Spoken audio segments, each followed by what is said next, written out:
AA for refusing to sign after a lawyer said the house was never theirs? My name is Claire, I'm 31, and I live in Ohio, about 40 minutes from the town where I grew up. I work in payroll for a regional medical supply company. That sounds boring until you realize it trained me to keep records of absolutely everything. That habit became the reason my family could not rewrite what happened after my grandmother died.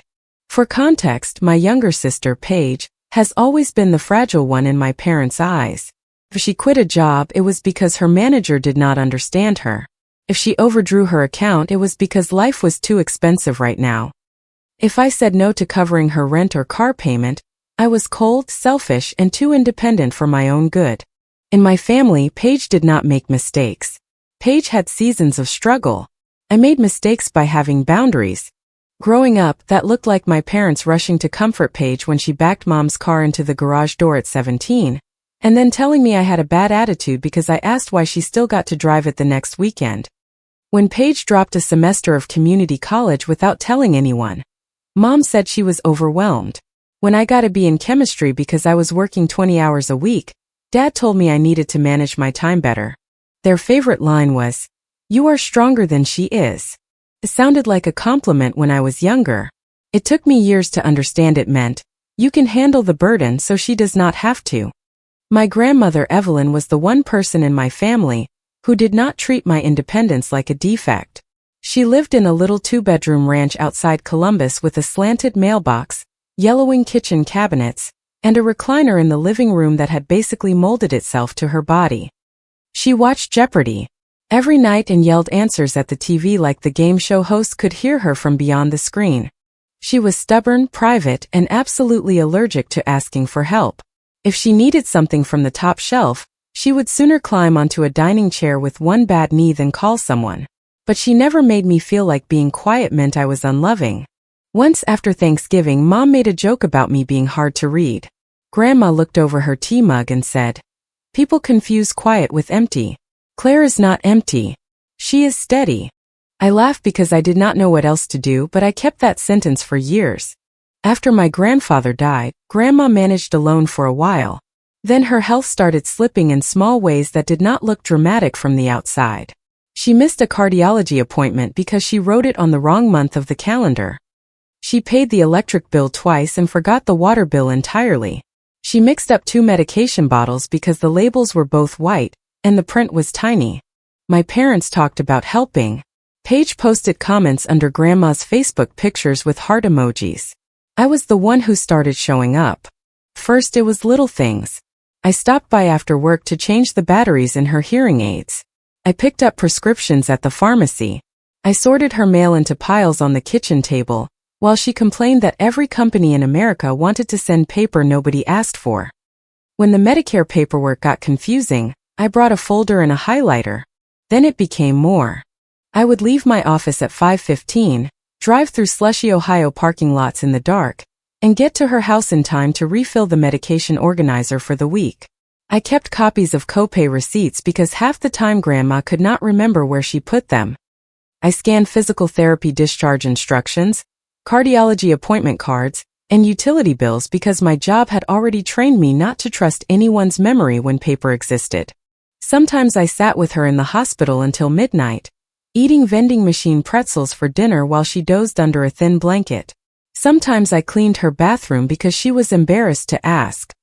Sometimes I argued with the cable company on speakerphone, while she sat in the recliner wearing a cardigan and pretending not to listen. Paige visited when there was pie. I visited when there was a discharge packet. That sounds harsh, but it was true. Paige would come by on Thanksgiving or Easter, take a selfie with Grandma, post it with a caption like "My heart," and leave before dishes were done. My parents acted like those visits were a gift from heaven. "Paige really brightened your grandmother's day," Mom would say. I wanted to ask if keeping Grandma's lights on and driving her home from the emergency room also counted for anything, but I didn't. I was still foolish enough to think people noticed even when they did not say it out loud. Grandma noticed. She did not make speeches about it. She would text me simple things. "Made it home. Thank you for sitting with me. Do not forget to eat dinner too. You fixed that bill mess. I can sleep tonight." I save those messages because saving things is what I do. Not because I expected to use them. Not because I was building a case against my family. I saved them the same way I saved receipts and appointment notes. Because paper and timestamps do not get tired, emotional, or pressured into changing their story. When Grandma died at 84, it was not a shock exactly, but it still deeply affected me. She had been in and out of the hospital for months.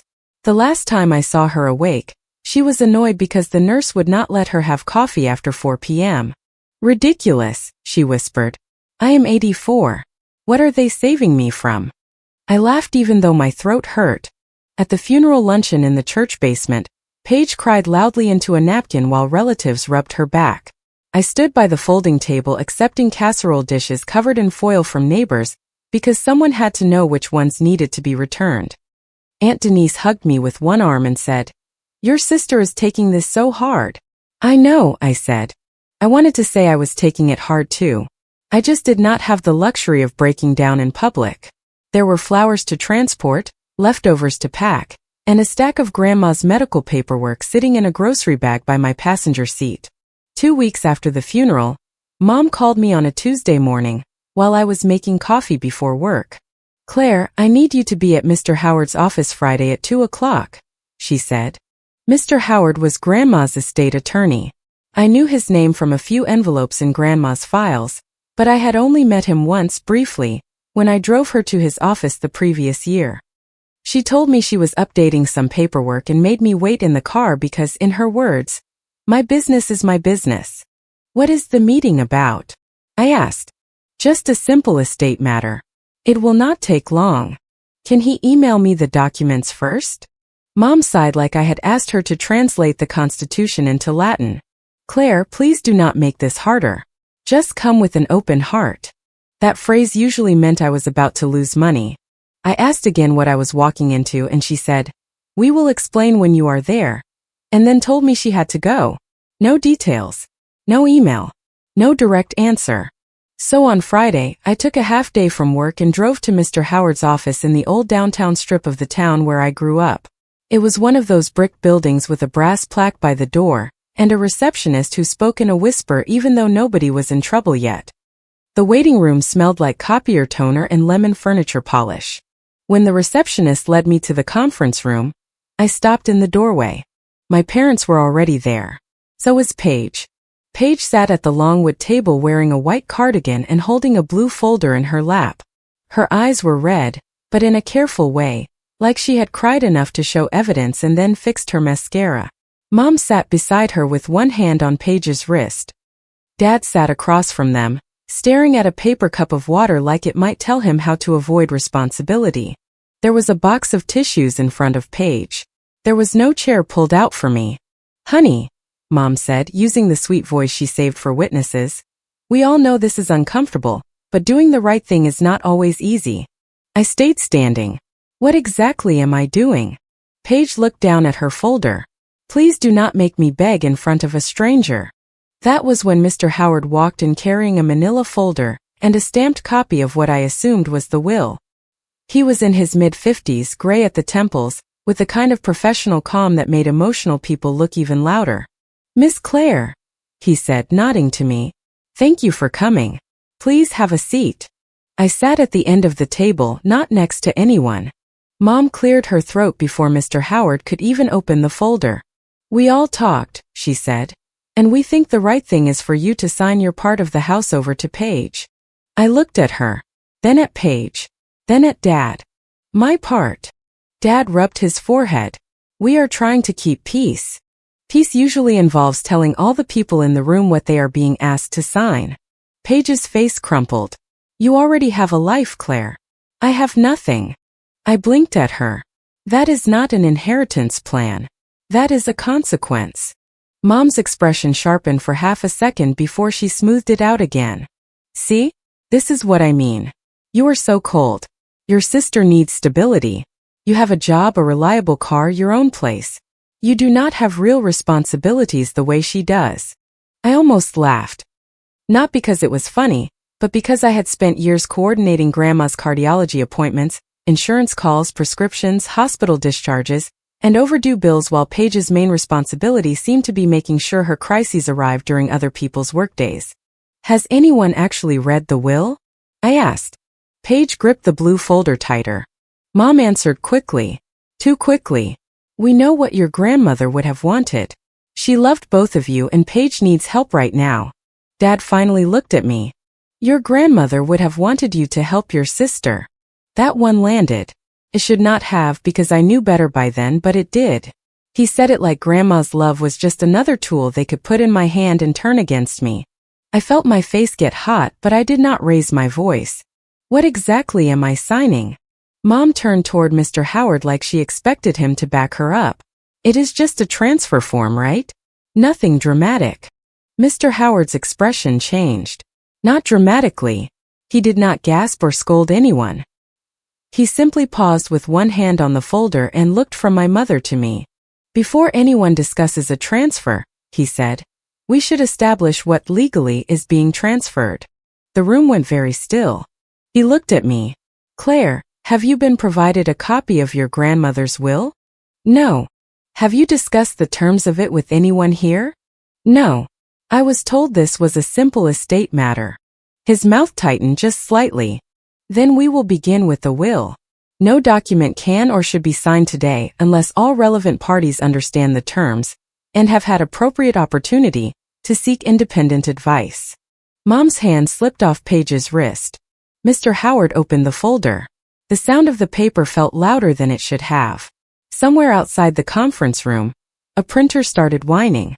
He read through the formal parts first. Grandma's full name. Dates. Statements about capacity.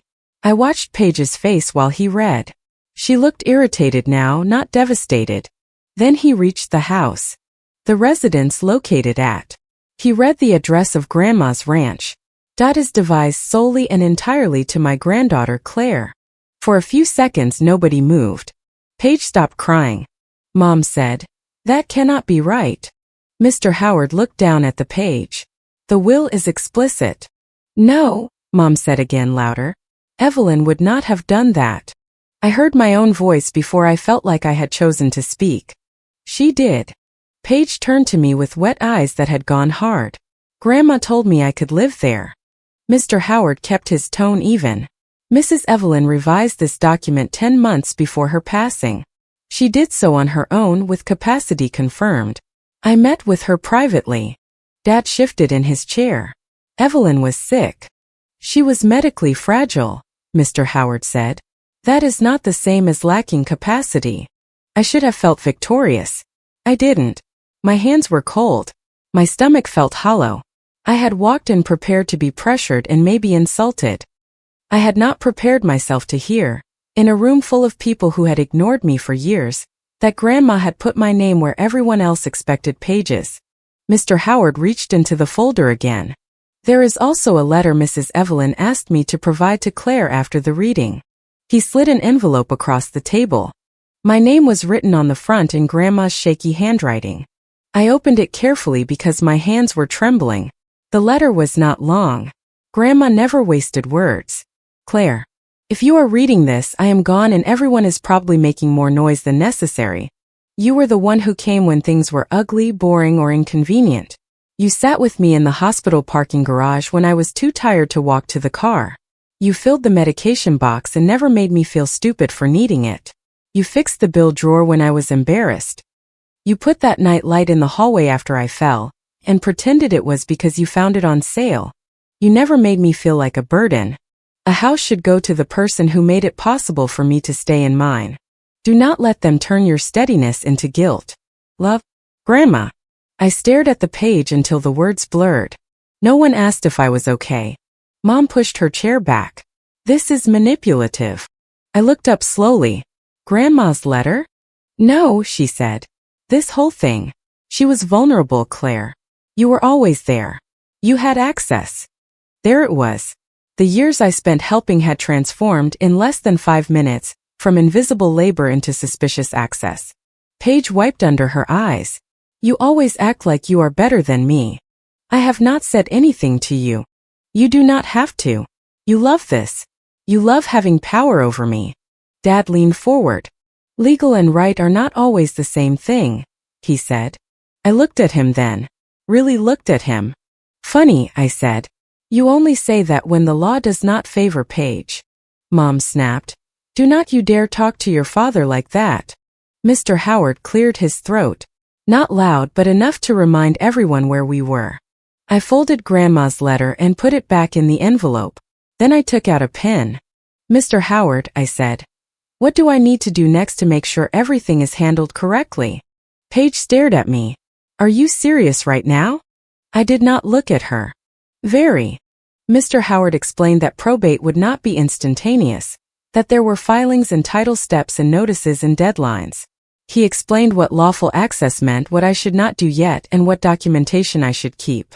He was careful, dry, professional, exactly what the room needed. At one point he asked if anyone had placed personal belongings in the house. Paige looked down. That was my answer. Mom said, just some things. Paige was preparing. Preparing for what? I asked. Mom did not answer. I did not argue in that office. I did not accuse Paige of anything. I did not tell my parents what I thought of them. I asked questions, wrote down answers, took the documents Mr. Howard gave me, and left with Grandma's letter in my purse. My mother followed me into the parking lot. Claire, she said, her voice low now that there was no audience, you need to think very carefully about what you are doing to this family. I unlocked my car. I am. Paige has nowhere stable to go. That does not make Grandma's house hers. Mom's face hardened. I do not know when you became this selfish. I got in the car and shut the door before I said something I could not take back. The first place I drove was not home. It was Grandma's house. The neighborhood was quiet, the kind of quiet that made every parked car look like it had been there for years. Grandma's mailbox still leaned to the left. Her porch light was off. I sat in the driveway for a few minutes with my hands on the steering wheel, staring at the curtains I had helped her hang after she complained the old ones made the living room look like a motel. I used my key and went inside. The house still smelled faintly like lavender hand soap and old paper. Her recliner was in the same spot, with the quilt folded over the back. The Jeopardy! Mug sat by the sink, clean and chipped at the rim. For 1 second, grief hit so hard I had to lean against the kitchen counter. Then I saw a can of hard seltzer in the fridge. Grandma did not drink hard seltzer. I opened the garage door and found Paige's life stacked in boxes. Kitchenware. Throw pillows. A mirror wrapped in a blanket. A cheap gray sofa with a delivery tag still stapled underneath it. One cardboard box had Paige Master Bedroom written across the top in black marker. Master Bedroom. Grandma's bedroom. In the hallway near the back door, I noticed scratch marks around the lock. It looked like someone had been using an old key poorly, or forcing it when it stuck. I stood there for a long moment, breathing through my nose. She had not just expected the house. She had started taking it. The old version of me might have called Paige immediately. The older version of me, the one my family helped create, would have yelled, gotten emotional, and given them something to quote later. Instead, I took pictures. I photographed every box, every piece of furniture, the fridge, the scratched lock, the rooms, and the dates on delivery tags. I made a spreadsheet because of course I did. I emailed Mr. Howard before I left the driveway and asked what the appropriate process was for belongings placed in the house without permission. He responded the next business day with a very lawyerly email advising me not to dispose of anything, to document thoroughly, and to provide written notice with a reasonable time frame once my authority and access were confirmed through the estate process. So that is what I did. Probate moved like probate moves, which is to say not fast enough for anyone emotional and exactly as fast as paperwork allows. I did not change the locks that day. I did not throw Paige's sofa into the yard. I did not post vague quotes online. I waited until the proper paperwork was completed, and I had confirmed what I could legally do. Then I hired a locksmith, saved the invoice, took dated photos, and sent Paige a notice by certified mail and email. Paige, your belongings located at Grandma's house have been documented. You have until the listed date to arrange pickup. I will make reasonable access available by appointment only. No unscheduled entry is permitted. Claire. She replied 11 minutes later. You are completely out of line. Then, Grandma would be disgusted. Then, Mom says this is not over. I screenshotted all of it and did not respond. A week later, Mom invited me to dinner. Just dinner, she said. We need to talk like adults. I knew better. I went anyway, partly because some foolish part of me still wanted them to choose decency when given one more chance. The house I grew up in looked the same from the outside. Brick front, trimmed shrubs, porch flag, the whole middle-class Ohio picture. Inside, the dining room smelled like pot roast and bottled Italian dressing. Mom had put out a bag salad in a glass bowl like this was a normal family meal, and not a second attempt at a hostage negotiation. Paige sat in the chair I used to sit in when I was a kid. She did not move when I came in. Dad poured iced tea. His hand shook slightly, but his voice didn't. Sit down, Claire. Dinner lasted 12 minutes before Mom started. You are choosing a building over your sister. I set down my fork. No. Grandma chose what to do with her house. Because you influenced her, Paige said. By taking her to the doctor? By making yourself look like the only one who cared. That actually made me pause. Paige, you came over 4 times last year. One of those times you left early because the diner messed up your delivery order. Her face went red. You keep score of everything. No. I remember patterns. Mom slammed her napkin beside her plate. Family helps family. Your sister needs a fresh start. You do not need that house like she does. You do not get to call it family when I am the only one expected to sacrifice. Dad exhaled sharply. Enough. This attitude is exactly why your grandmother worried about you. That was such an obvious lie that I almost admired the nerve it took to say it. Grandma left a letter saying the opposite. Mom looked away. Caught it then. Not guilt exactly. Recognition. You knew, I said. She did not answer. You knew Grandma was unhappy with how Paige treated her. Paige stood. Do not talk about me like I am not here. Then answer like you are here. Why were your boxes already in the house? Because Grandma told me I could live there. When? Paige's mouth opened then closed. Dad stepped in. This interrogation is not helpful. No, I said. It is just inconvenient. Mom's voice turned icy. You are going to regret humiliating your sister. I stood up. I did not humiliate her. I stopped protecting her from facts. I left without dessert. There was a peach cobbler cooling on the stove, which was such a weird detail to remember, but I do. It bothered me later that Mom had baked. It was like she thought cinnamon and guilt belonged in the same room. By the time I got home, the family group chat had exploded. The chat was called Evelyn's Family, which felt especially rich under the circumstances. Aunt Denise wrote, Claire, this is not what your grandmother would have wanted. Cousin Rob wrote, I do not know all the details, but this seems deeply unfair.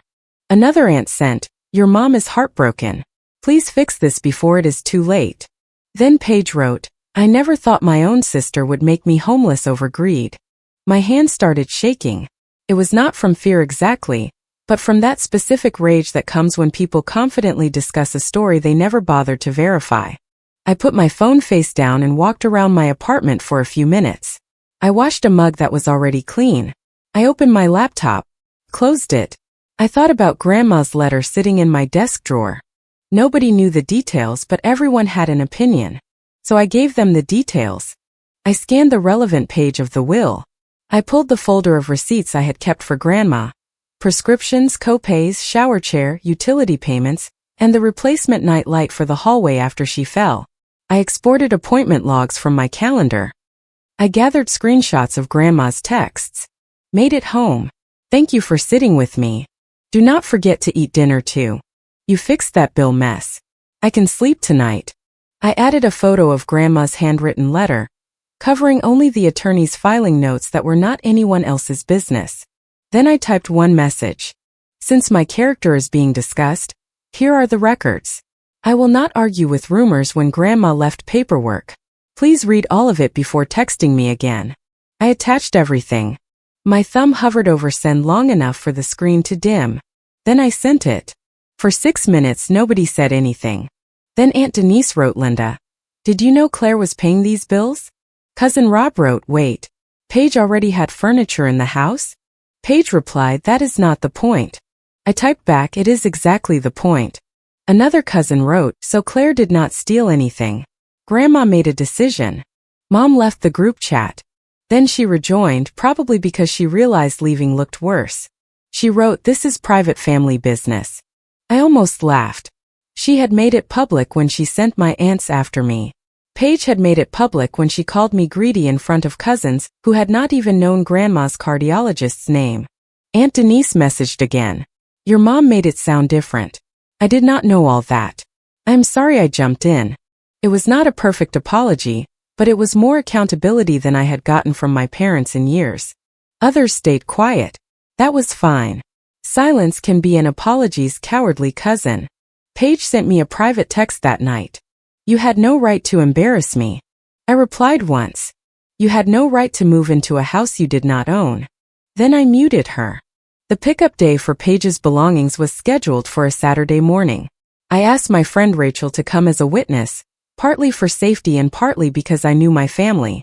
If Paige tripped on her own shoelace by dinner, my family would have found a way to make it my fault. Paige arrived in a small U-Haul with Dad driving behind her. Mom did not come. Paige wore sunglasses even though it was cloudy. I had the inventory printed on a clipboard. Rachel stood on the porch with coffee, looking calm in the way only someone outside your family can look during your family's nonsense. Paige walked past me into the garage. "I hope you are happy," she said. "I am not happy. I am done." She scoffed. "Same thing." "No, it really is not." Dad tried to hover near the doorway. "Claire, maybe we can all just take a breath." "You have 2 hours," I said. "Everything on the inventory can go. Nothing else." Paige whipped around. "It is Grandma's stuff." "Exactly." The loading was tense and petty in small ways. Paige complained the sofa was heavier than it looked. Dad asked if he could take one of Grandma's lamps because it had been in the family. I said no, not today. He looked offended, like I had denied him a kidney instead of asking him not to shop through a dead woman's living room during his other daughter's supervised property pickup. When they were done, Paige stood by the U-Haul with her arms crossed. "You are going to end up alone," she said. Rachel made a sound under her breath, but I put a hand slightly out to stop her. "Maybe," I said, "but I will not end up used." Paige got in the truck and slammed the door. Dad lingered. "Your mother is devastated," he said. I looked at him standing in Grandma's driveway, wearing the same jacket he wore to church, trying to make Mom's embarrassment sound like a tragedy. "Grandma died, Dad. I was devastated too. You just did not care until there was a house involved." His face tightened. "That is unfair." "No," I said. "It is documented." He left without saying goodbye. That evening he called me. I let it go to voicemail. Then he called again. And again. Finally, I answered because I wanted to know if there was even a drop of accountability in him. "We all said things," he began. That told me enough. "No," I said. "You, Mom, and Paige said things. I brought records." He sighed. "Do you want this family divided forever?" I did not divide it. I stopped pretending the division was not already there. "Your mother cries every night." "Did she cry when she told people I took advantage of Grandma?" Silence. I waited. He did not answer. "Are you calling to apologize?" I asked. "I am calling because this has gone too far." There it was. It was the family motto in new packaging. Paige could lie, Mom could smear me, Dad could accuse me, and relatives could pile on. But the second I defended myself with proof, it had gone too far. "Then this is the last call," I said. "Claire." "No. I loved Grandma. I helped her because I loved her. You all turned that into something ugly the minute money entered the room. I am not discussing her wishes like they are a group project." He started to say something, but I hung up. Then I sent one final text to my parents and Paige. "I am not available for conversations about Grandma's house, Paige's finances, or your feelings about the will. Do not contact me unless it is through the attorney for a legal reason. I will be blocking numbers after this message." Then I blocked them. It felt dramatic for about 30 seconds. Then it felt quiet. Over the next few weekends, I cleaned Grandma's house slowly. Not like a house flipper. Like someone saying goodbye in layers. I donated the extra medical supplies that could be donated. I disposed of expired prescriptions the proper way. I found sticky notes inside the kitchen cabinet. One in Grandma's handwriting that said batteries, stamps, tea. I kept it for no logical reason. I kept the recipe box even though half the cards were written in measurements like, a little bit, and enough flour until it looks right. I kept the Chip Jeopardy mug. I kept the quilt from the recliner and had it cleaned. I did not keep every object just because grief told me objects were proof. Grandma had hated clutter. She once told me, "If I die and you keep every plastic tub in this house, I will haunt you out of principle." So I let most things go. For the first time, the house felt quiet instead of heavy. I thought about selling it, but I could not bring myself to do it right away. I also did not want to move in. The house was Grandma's and then legally mine, but emotionally it sat somewhere in between. A few months later, through a friend of Rachel's, I rented it to a retired school librarian named Marcia who loved the yard and asked if she could plant hydrangeas by the front window. She noticed the mailbox leaned and said, "I can live with a little character." That felt right. The rent goes into a separate account. Part emergency fund, part maintenance, part quiet tribute to the woman who made sure one thing in our family went to the person who had actually earned it. Some relatives apologized. Some did the awkward thing where they liked my Facebook posts but never mentioned the fact that they had called me cruel over a story they did not understand. Aunt Denise sent a card that said, "I should have asked you first." I appreciated that more than a dramatic apology. I am still no contact with my parents and Paige. I do not check on them through other people. I left Evelyn's family after saving what I needed. I kept communication open only with relatives who respected the boundary that Grandma's house is not up for debate. I used to think if I was patient enough, helpful enough, and steady enough, my parents would finally see me clearly. What I know now is that they did see me. They saw the dependable daughter, the quiet daughter, the daughter they could pressure because I did not perform pain loudly enough to earn protection. Grandma saw something else. She saw who came over after work with groceries. She saw who sat in hospital rooms. She saw who fixed the bill drawer without making her feel small. She saw who loved her without turning it into a performance. I did not keep the house to punish them. I kept it because Grandma wanted one thing in our family to finally tell the truth. They spent my whole life treating me like an outsider, and in the end, the only thing that told the truth was the paperwork they tried to use against me. If you liked it, don't forget to leave a comment and support the channel by subscribing. See you in the upcoming stories.